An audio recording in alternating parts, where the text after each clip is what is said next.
আউযু বিল্লাহি মিনাশ শাইতানির রাজিম। বিসমিল্লাহির রহমানির রহিম।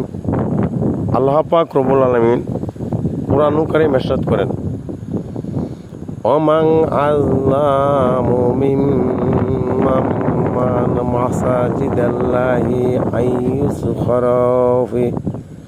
আইয়ুযকারু ফি হাসমুহু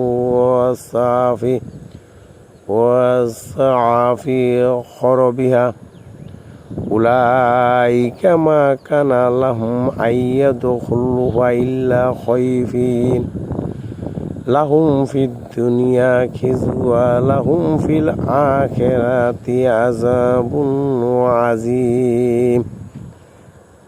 তার চেয়ে আর কে বড় জালিম হইতে পারে যে আল্লাহর মসজিদ সমূহে তার নাম স্মরণে বাধা দেয়, তা ধ্বংস করার প্রচেষ্টা চালায়।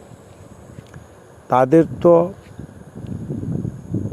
ভীত সম্ভ্রত হয়ে মসজিদে প্রবেশ করার কথা ছিল, আর তাদের জন্যে দুনিয়াতে যেমন লাঞ্ছনা, পরকালেও তাদের জন্য রয়েছে মহা আযাব।